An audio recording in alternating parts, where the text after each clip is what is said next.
Olá, olá, olá, pessoas queridas.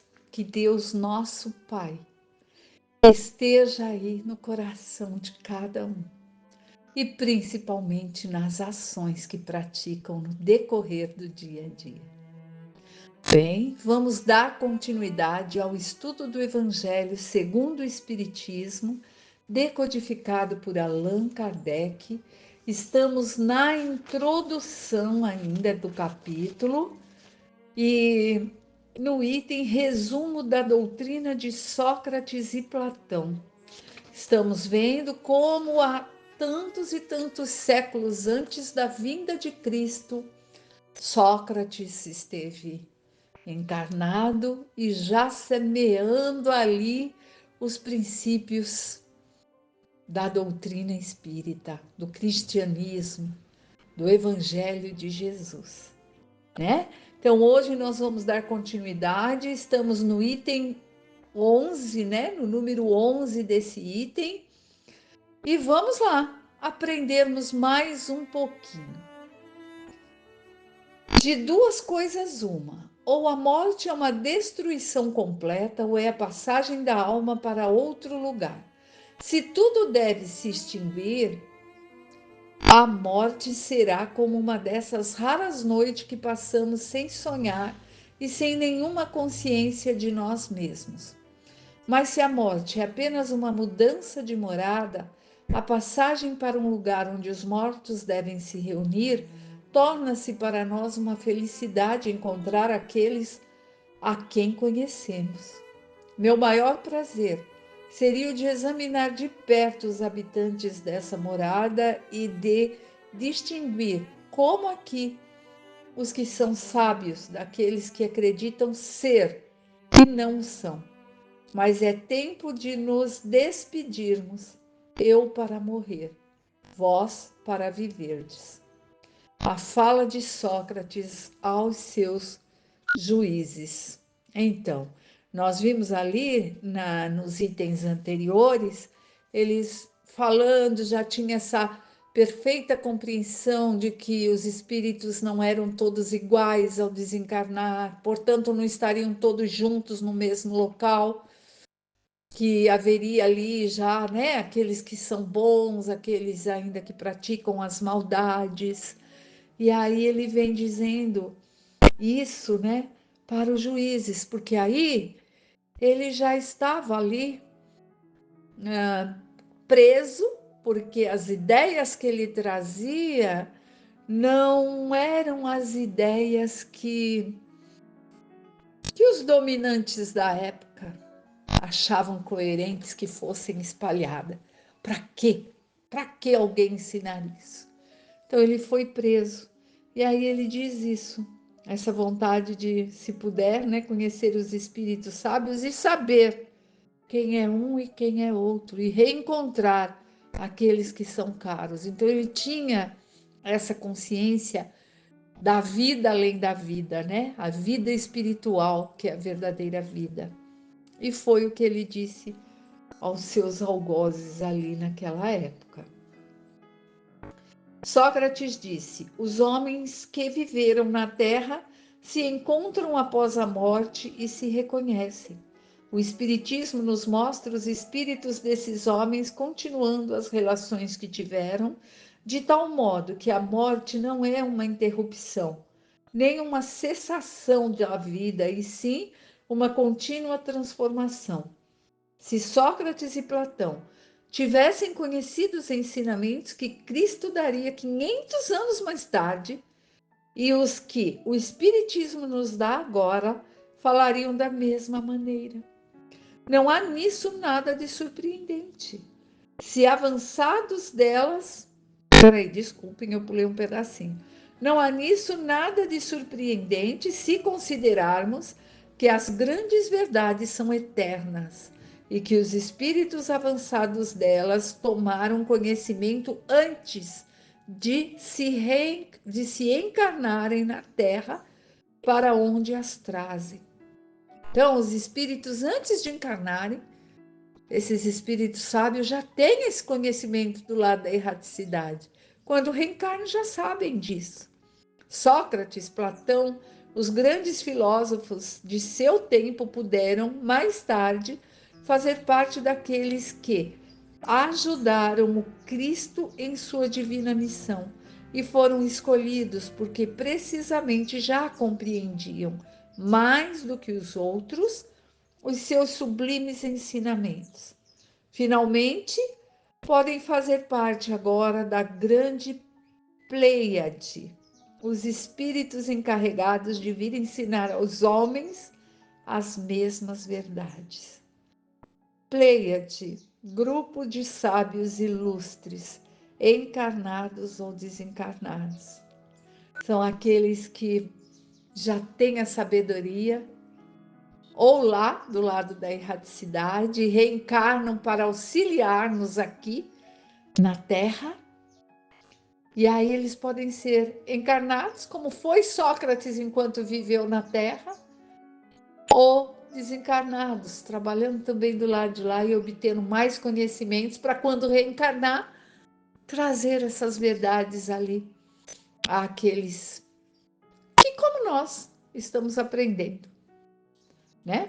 Isso é muito importante. E também nós percebemos, né, ó, nunca se deve retribuir justiça com injustiça, nem fazer o mal a ninguém, seja qual for o mal que nos tenham feito. Poucas pessoas, entretanto, admitem esse princípio, e as que discordam a esse respeito só podem desprezar-se umas às outras. Colocação também de Sócrates. Então, lá na época dele, olha, a sapiência, não sei a palavra certa para usar, não, mas ele já vem pronto para nos colocar ali o princípio do perdão, da caridade, da fraternidade, da empatia, do se colocar, né, no lugar do outro, da benevolência. Tudo aquilo que Jesus vem e nos recoloca, e hoje em dia estamos nós continuando a buscar, a aprender e a espalhar esses ensinamentos, porque parece tão básico, mas ainda tão difíceis de serem praticados, né? Então, vamos nos policiar aí, né, meus amigos? Não está aí o princípio da caridade que nos ensina a nunca retribuir o mal com o mal e perdoar os nossos inimigos? É pelos frutos que se reconhece a árvore. Jesus disse isso, né? É preciso qualificar cada ação segundo o que ela produz.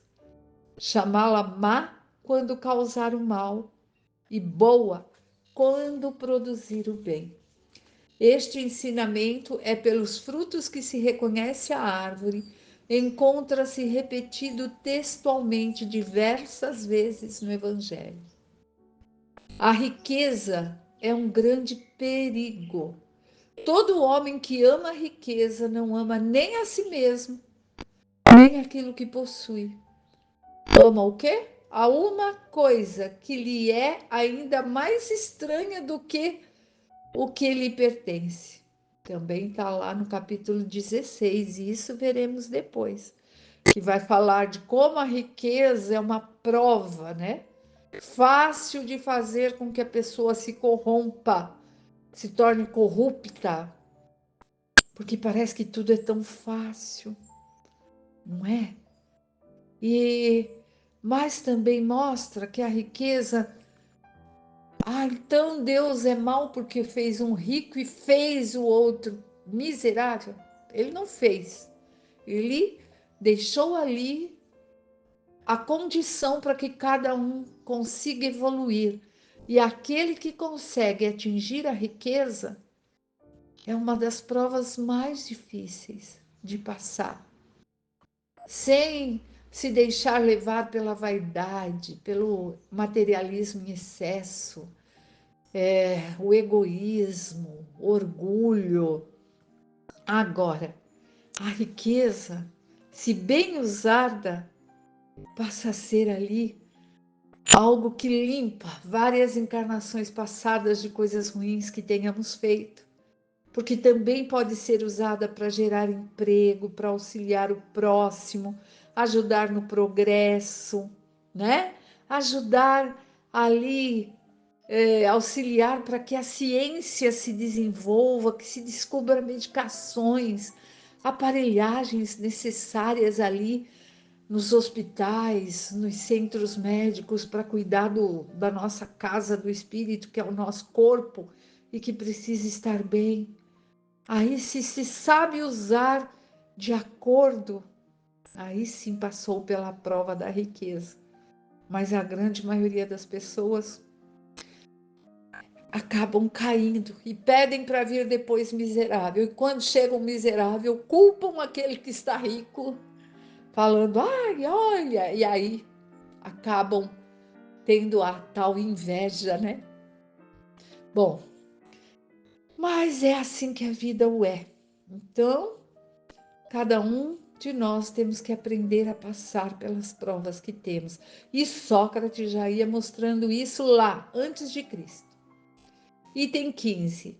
As mais belas preces e os mais belos sacrifícios agradam menos a divindade do que uma alma virtuosa que se esforça por assemelhar-se a ela. Seria muito grave se os deuses se interessassem mais pelas nossas oferendas do que pela nossa alma.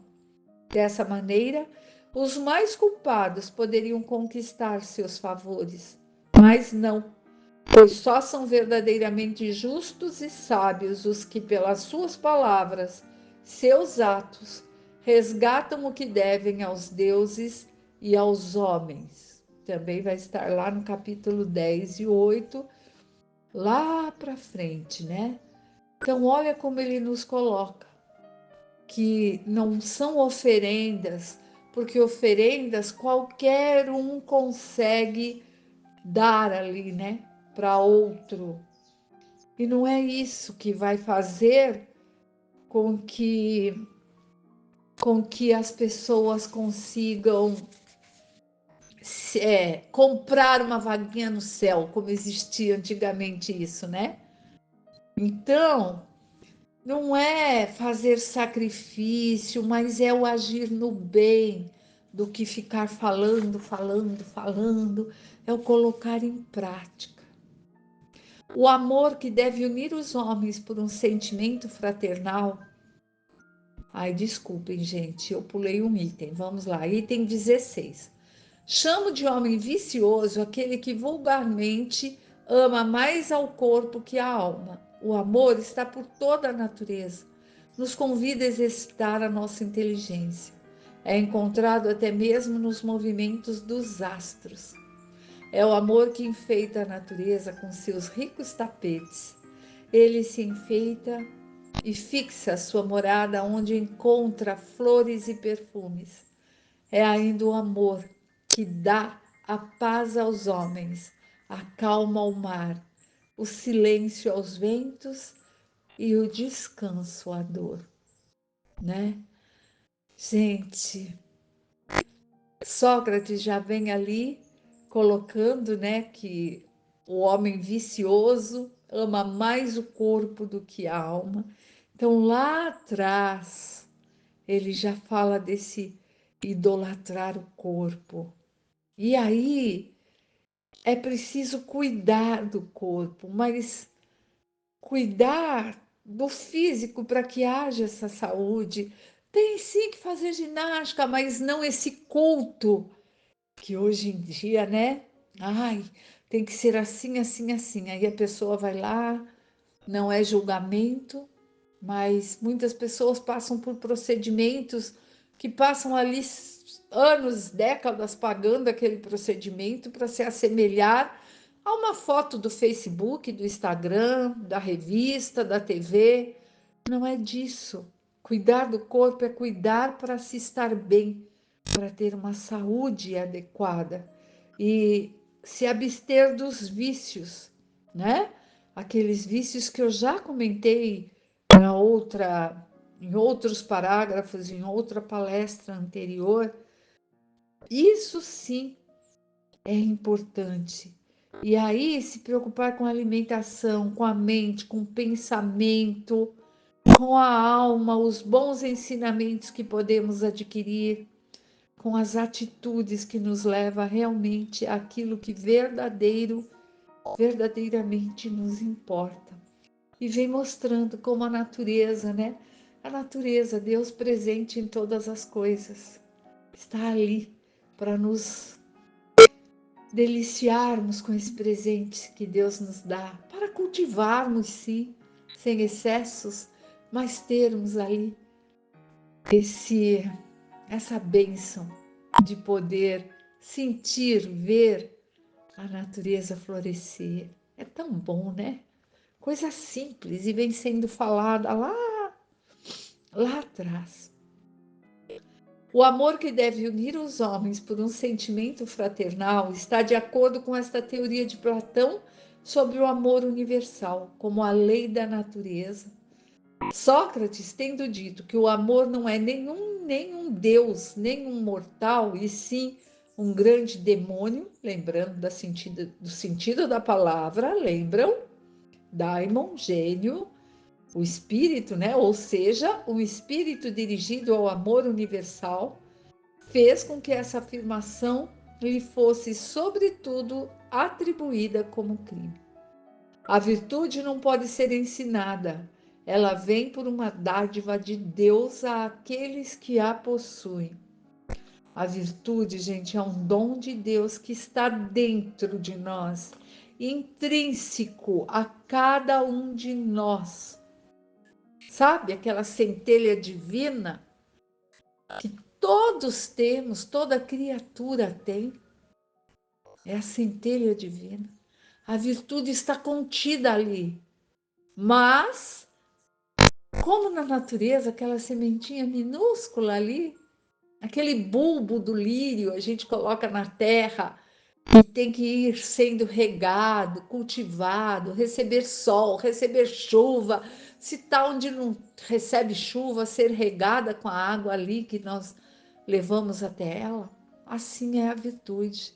Todos temos, mas temos que ajudá-la a ser desenvolvida. Cabe a cada um de nós.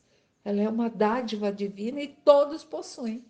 Ah, então aquele que fez uma maldade, uma atrocidade, possui. Se deixou levar ali pelas sintonias que tem da maldade e sufocou as coisas boas, não é? Vamos ler mais um trechinho. Vamos ver. Ah, isto é, a doutrina cristã sobre o auxílio divino.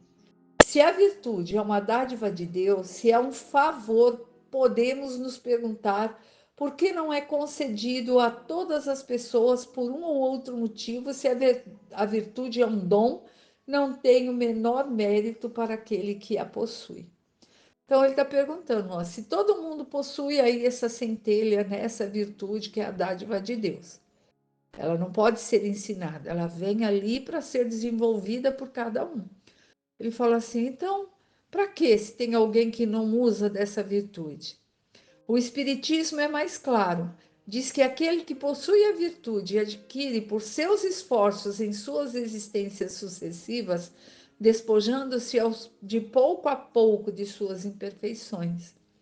O auxílio divino é a força que Deus dá a todo homem de boa vontade para se despojar do mal e fazer o bem. Então, nós vemos que temos o auxílio ali de Deus, nosso Pai, e que o Espiritismo vem ali nos mostrando que nós podemos sim irmos desenvolvendo essa virtude, né? Para que a cada encarnação nós estejamos um pouquinho melhor. Se todos têm a virtude intrínseca em si, todos têm ali aqueles princípios que Sócrates trouxe, Jesus veio reafirmar: perdão, caridade, fraternidade, empatia, benevolência. E as virtudes de conseguir praticar isso, as virtudes de se desenvolver como ser humano, um ser melhor a cada dia, um ser melhor a cada encarnação e lembrarmos, meus amigos, que estamos no lugar certo, com as pessoas certas que devemos estar. E se estamos estudando o Espiritismo, que tenhamos ali, naquele momentinho em que vamos colocar a nossa cabecinha no travesseiro, discernimento, de fazermos a nossa prece, pedirmos o auxílio a Deus, nosso Pai, ao nosso mentor amigo, ao nosso espírito protetor, à espiritualidade que nos assiste, para que tenhamos bons encontros. Quiçá que possamos aprender também enquanto o nosso corpinho dorme, né? A nossa casa do espírito, e recupera as forças necessárias para o dia seguinte. Quem sabe estarmos em estudo do lado de lá, aprendermos um pouquinho mais e termos ali aquela leve impressão quando acordarmos do que fazermos, do que colocarmos em prática. Por isso, também, ao acordar, agradecer a Deus Pai pela noite que tivemos, pelos encontros que tivemos e buscarmos, sim, aplicar o Evangelho em ação com aqueles que estamos, porque não estamos por acaso. Estamos porque pedimos, porque imploramos, porque assim foi determinado para que pudéssemos, ou melhor, que possamos, né, nessa encarnação, ressarcir os erros, aprendermos juntos, dar a mãozinha àquele que precisa ali para aprender a evoluir em algum quesito, sermos ali amparados e puxados por aqueles que estão junto de nós e já sabem muito mais que nós. É o auxílio que começa dentro de casa, se espalha pelo trabalho, pela vida social, pelos parentes, pelos amigos, pela casa espírita que participamos. Então é isso, é o Evangelho em ação, em movimento. Hoje nós ficamos por aqui e na próxima palestra continuaremos ainda nesse item. Falta um trechinho, mas que tem que ser ali lido, comentado, entendido, cada parte aos pouquinhos, para que consigamos absorver aquilo que vem sendo ali nos ofertado para o nosso bem. Fique em paz, que Deus esteja com todos, que tenham aí dias maravilhosos e até breve, se assim for da vontade de Deus, nosso Pai.